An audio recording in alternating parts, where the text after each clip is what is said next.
19 ಬಾರಿ ಸೋತರೂ ಗೆದ್ದ KFC ತಾತನ ಕತೆ. ಸ್ನೇಹಿತರೆ, ನೀವು ಜೀವನದಲ್ಲಿ ಒಂದು ಸಲ ಅಥವಾ 2 ಸಲ ಸೋತರೆ ಸುಸ್ತಾಗಿ ಬಿಡ್ತೀರ ಅಲ್ವಾ? ಆದರೆ ಈ ವ್ಯಕ್ತಿ ಬರೋಬ್ಬರಿ 19 ಬಾರಿ ಸೋತರು. ಹೌದು ಸ್ನೇಹಿತರೆ, ನೀವು ದಿನ ನೋಡುವ KFC ಚಿಕನ್ ಅಂಗಡಿಯ ತಾತನಿಗೆ ಯಶಸ್ಸು ಸಿಕ್ಕಾಗ ಅವರ ವಯಸ್ಸು ಎಷ್ಟು ಗೊತ್ತಾ? 65 ವರ್ಷ. ಯಶಸ್ಸು ಯಾರಿಗೆ ಬೇಡ ಹೇಳಿ? ಎಲ್ಲರಿಗೂ ಯಶಸ್ಸು ಬೇಕು, ಆದರೆ ಶ್ರಮ ಬೇಡ ಎಂಬ ಮನಸ್ಥಿತಿಯಲ್ಲಿ ನಾವಿದ್ದೇವೆ. ಕಣ್ಣು ಮುಚ್ಚಿ ತೆರೆಯುವಷ್ಟರಲ್ಲಿ ಯಶಸ್ಸಿನ ಹಾರ, ತುರಾಯಿ, ಸನ್ಮಾನಗಳು ಬಂದು ನಮ್ಮ ಮುಂದೆ ಕಾಯುತ್ತಿರಬೇಕೆಂದು ಬಯಸುತ್ತೇವೆ. ಆದರೆ ಯಶಸ್ಸು ದಿಢೀರನೆ ಯಾರಿಗೂ ಸಿಗುವುದಿಲ್ಲ. ಅದರ ಹಾದಿ ಅಷ್ಟು ಸುಲಭವೂ ಅಲ್ಲ. ಒಬ್ಬ ಯಶಸ್ವಿ ಮನುಷ್ಯನ ಹಿಂದೆ ಸಾಕಷ್ಟು ಹೋರಾಟವಿರುತ್ತದೆ. ಕಂತೆ ಕಂತೆ ಸೋಲುಗಳ ನೋವಿರುತ್ತದೆ. ವ್ಯತ್ಯಾಸವಿಷ್ಟೇ, ಕೆಲವರಿಗೆ ಸ್ವಲ್ಪ ಬೇಗ ಯಶಸ್ಸು ಸಿಕ್ಕಿದರೆ ಇನ್ನು ಕೆಲವರಿಗೆ ತಡವಾಗಿ ಸಿಗುತ್ತದೆ. ಒಮ್ಮೊಮ್ಮೆ ಪ್ರಶ್ನೆಯೊಂದಕ್ಕೆ ಉತ್ತರ ಹುಡುಕುತ್ತಾ ಹೋದಂತೆ ಉತ್ತರದ ಬದಲಾಗಿ ಇನ್ನು ಒಂದಷ್ಟು ಉಪಪ್ರಶ್ನೆಗಳು ಎದುರಾಗುತ್ತವೆ. ಹಾಗೆಯೇ ನಾವು ಅಂದುಕೊಂಡ ಗುರಿಯನ್ನು ಮುಟ್ಟಲು ಹೋಗುತ್ತಿದ್ದಂತೆ ಮತ್ತೊಂದಷ್ಟು ಕಷ್ಟಗಳು, ನೋವುಗಳು ಫ್ರೀಯಾಗಿ ಆ ಗುರಿಯೊಂದಿಗೆ ಸಿಗುತ್ತವೆ. ಆದರೆ ನಾವು ವಿಶ್ವಾಸವನ್ನು ಕಳೆದುಕೊಳ್ಳದೆ, ಗುರಿ ಮತ್ತು ನಮ್ಮ ಗೋಡೆಯಾಗಿ ಬಂದ ಕಷ್ಟ, ಅವಮಾನಗಳಿಗೆ ಕುಗ್ಗದೆ ನಾವಂದುಕೊಂಡದ್ದನ್ನು ಸಾಧಿಸಬೇಕು. ಕಂಟುಕಿ ಫ್ರೈಡ್ ರೈಸ್, ಶಾರ್ಟ್ ಆಗಿ KFC ಹೆಸರು ಕೇಳಿದಾಕ್ಷಣ ಎಂಥವರ ಬಾಯಿಯಲ್ಲಿಯೂ ನೀರೂರದೇ ಇರಲಾರದು. ರುಚಿಕಟ್ಟಾದ ಚಿಕನ್ ತಿಂಡಿಗೆ ಎಲ್ಲರ ಪ್ರಿಯವಾಗಿದೆ. ಆದರೆ ಇಂಥ ಸ್ವಾದಿಷ್ಟ ಚಿಕನ್ ಖಾದ್ಯದ ಹಿಂದೆ ಅದರ ತಯಾರಕನ ಕಹಿ ಹೋರಾಟದ ಅನುಭವವಿದೆ. ಕೊಲೊನೆಲ್ ಸ್ಯಾಂಡರ್ಸ್ 6 ವರ್ಷದ ಮಗುವಿದ್ದಾಗ ಆತನ ತಂದೆ ತೀರಿ ಹೋದರು. ತಂದೆಯ ನಂತರ ತನಗಿಂತ ಚಿಕ್ಕವರಾದ ತಮ್ಮ ಮತ್ತು ತಂಗಿಯ ಜವಾಬ್ದಾರಿ ಈ 6 ವರ್ಷದ ಮಗುವಿನ ಮೇಲೆ ಬಿದ್ದಿತು. ತಂದೆಯ ಮರಣಾನಂತರ ಸ್ಯಾಂಡರ್ಸ್ ತನ್ನ ತಾಯಿಗೆ ಅಡುಗೆ ಕೆಲಸದಲ್ಲಿ ನೆರವಾಗತೊಡಗಿದ. ಆತನಿಗೆ 14 ವರ್ಷ ತುಂಬಿದ ನಂತರ ಶಾಲೆಯನ್ನು ಬಿಟ್ಟು ಸಂಪೂರ್ಣವಾಗಿ ಕೆಲಸದಲ್ಲಿ ತೊಡಗಿಸಿಕೊಂಡ. ಇಲ್ಲಿಂದ ಮುಂದೆ ಅವನು ಬೇರೆ ಬೇರೆ ಕೆಲಸಗಳಿಗೆ ಸೇರಿಕೊಂಡರೂ ಎಲ್ಲಿಯೂ ಹೇಳಿಕೊಳ್ಳುವಂಥ ನೆಲೆ ಆತನಿಗೆ ದೊರೆಯಲಿಲ್ಲ. ಟೈರ್ ಸೇಲ್ಸ್ಮೆನ್ ಆಗಿ, ರೈಲ್ವೆ ಕಾರ್ಮಿಕನಾಗಿ, ಫೈರ್ ಮ್ಯಾನ್ ಆಗಿ ಕೆಲಸಕ್ಕೆ ಸೇರಿಕೊಂಡರೂ ಯಾವುದೂ ಕೆಲಸವು ಅವನಿಗೆ ಭರವಸೆಯನ್ನು ನೀಡಲಿಲ್ಲ. ಸ್ಯಾಂಡರ್ಸ್ನಿಗೆ ಚಿಕನ್ ಅಡುಗೆ ಮಾಡುವುದು ಪ್ರಿಯವಾದ ಹವ್ಯಾಸವಾಗಿತ್ತು. ಯಾಕಾಗಬಾರದು?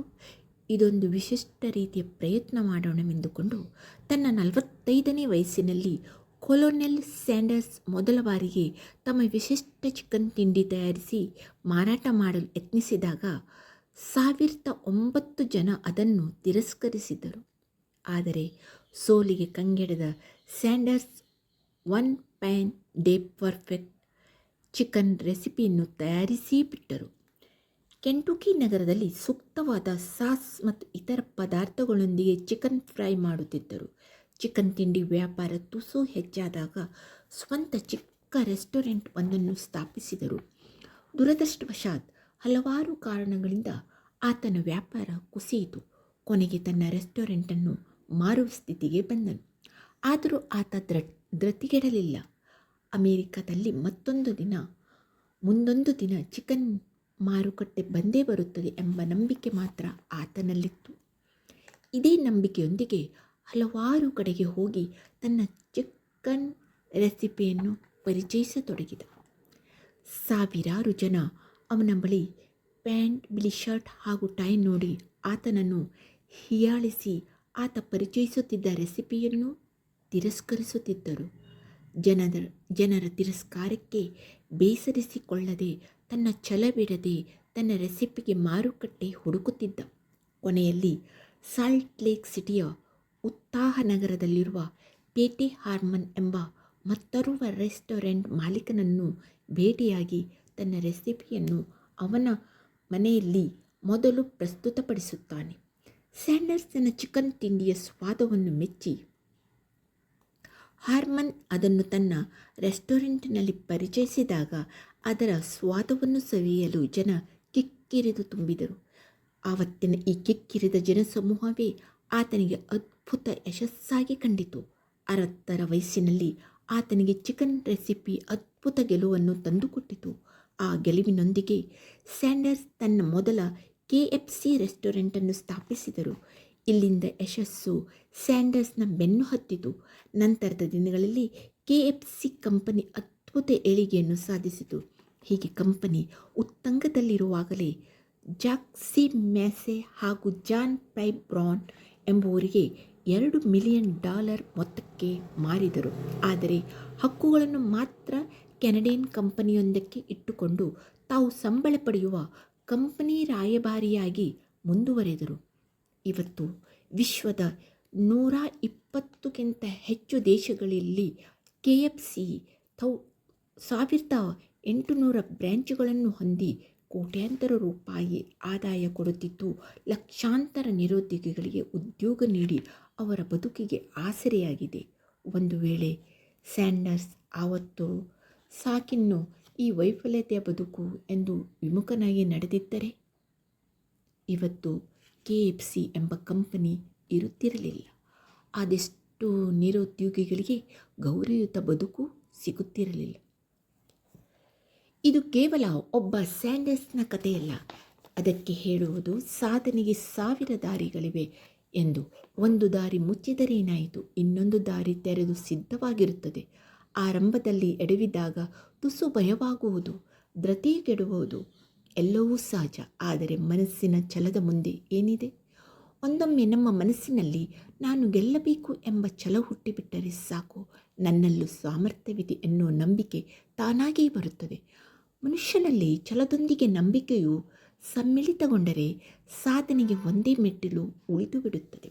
ಪ್ರತಿ ಸೋಲುಗಳನ್ನು ನಾವು ಮೆಟ್ಟಿಲುಗಳನ್ನಾಗಿ ಮಾಡಿಕೊಳ್ಳುತ್ತಾ ಹೋದಂತೆ ಗೆಲುವು ಹತ್ತಿರವಾಗುತ್ತಾ ಬರುತ್ತದೆ. ಸೋಲಿಗೆ ಹೆದರಿದರೆ ಸೋಲು ನಮ್ಮನ್ನು ಹೆದರಿಸುತ್ತದೆ. ಆದರೆ ಅದೇ ಸೋಲನ್ನು ಎದುರಿಸಿ ಬದುಕಿದರೆ ಸೋಲು ನಮ್ಮ ಜೀವನದಲ್ಲಿ ಗೆಲುವಿನ ಮೆಟ್ಟಿಲಾಗುತ್ತದೆ. ಸೋಲಿನ ಭಯ ನಿಮ್ಮನ್ನು ಕಾಡುತ್ತಿದೆಯೇ? ಹಾಗಾದರೆ ಸೋಲನ್ನೊಮ್ಮೆ ದಿಟ್ಟಿಸಿ ನೋಡಿ ಬಿಡಿ. ಆ ಕ್ಷಣವೇ ನೀವು ಗೆದ್ದು ಬಿಟ್ಟೀರಿ ಅಂತ ಅರ್ಥ. ಒಮ್ಮೆ ನೋಡಿಬಿಡಿ. ಸ್ನೇಹಿತರೆ, ಈ ಕಥೆಯಿಂದ ನಿಮಗಾವ ಕಲಿಕೆ ಏನು? ನೀವು ನಿಮ್ಮ ಜೀವನದಲ್ಲಿ ಎಷ್ಟು ಬಾರಿ ಸೋತಿದ್ದೀರಾ ಮತ್ತು ಹೇಗೆ ಕಮ್ಬ್ಯಾಕ್ ಮಾಡಿದ್ದೀರಾ ಅಂತ ಕೆಳಗೆ ಕಮೆಂಟ್ ಮಾಡಿ ತಿಳಿಸಿ. ನೆನಪಿಡಿ, ಸೋಲು ಅನ್ನೋದು ನಿಮ್ಮ ಅಂತ್ಯವಲ್ಲ, ಅದು ನೀವು ಮತ್ತೊಮ್ಮೆ ಹೊಸದಾಗಿ ಪ್ರಯತ್ನಿಸಲು ಸಿಕ್ಕ ಸುವರ್ಣ ಅವಕಾಶ. ಧನ್ಯವಾದ.